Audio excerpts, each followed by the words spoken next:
Hi Founder fans, Jason here, and today's founder is Arthur Middleton.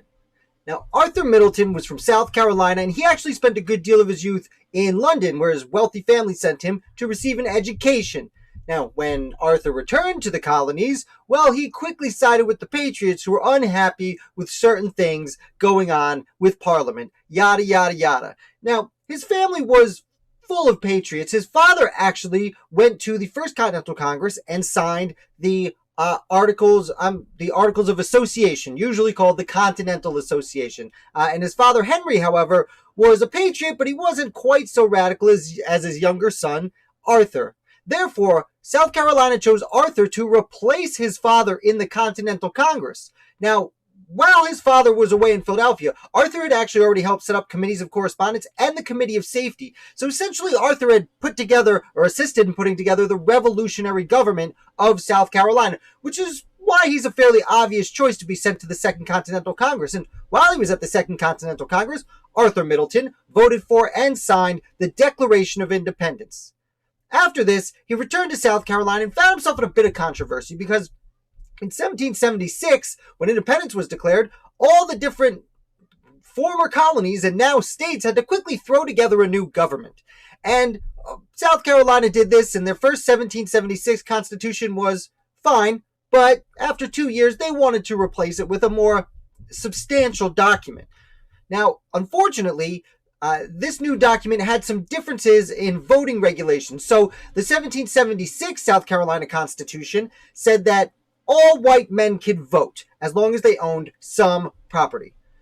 The 1778 Constitution said only white men who owned 50 acres of property and were Protestant could vote. Now, before we go on, obviously, this is either way, it's an extremely limited way of voting. There are extremely sexist and racist overtones in South Carolina at this time when it comes to voting. That's obvious. However, they were trying to transition to a more open society where more people had access to voting rights, especially in South Carolina, where not everyone was necessarily a Protestant, and not all the landowners necessarily owned 50 acres. So even though it's not the greatest movement towards equality and voting rights and civil rights, it is a bit of a movement towards civil rights. That out of the way, once this new constitution was ratified, the sitting governor, John Rutledge, actually resigned his position in protest over this. So, the legislature at the time in South Carolina chose the governor from amongst themselves, and they voted by secret ballot. So South Carolina's government had a secret vote for a new governor, and they secretly chose Arthur Middleton, overwhelmingly. Everyone liked him, everyone wanted him, at least everyone who was in the legislature at the time. However, Arthur Middleton agreed with John Rutledge, who had just resigned, and Middleton turned the position down. So what they did is they voted again, and they voted in Rollins Lowndes. And to be fair, Lowndes would go on to help amend the laws and fix the voting situation, at least to what it was before 1778. But it's extremely interesting that Arthur Middleton was secretly the governor of South Carolina for just a few minutes in the late 1770s.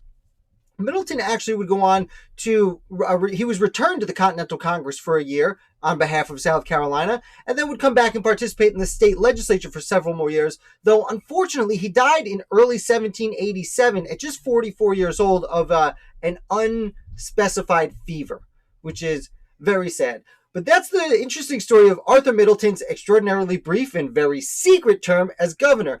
I'm interested to know what you think about Arthur Middleton. Let me know in the comments. Do you think he counts as a governor, having never really accepted the position? Or do you think he doesn't? He probably doesn't, but I'm interested in your opinion. So let me know. And while you're down there, definitely hit like. It helps me out a lot. And if you're new here, subscribe. I put out videos 5 days a week, including a live one on Wednesdays. So come back tomorrow where we'll do our weekly roundup of the last 7 founders of the day. I'm Jason, and thank you so much for watching. I'll be back for you live tomorrow.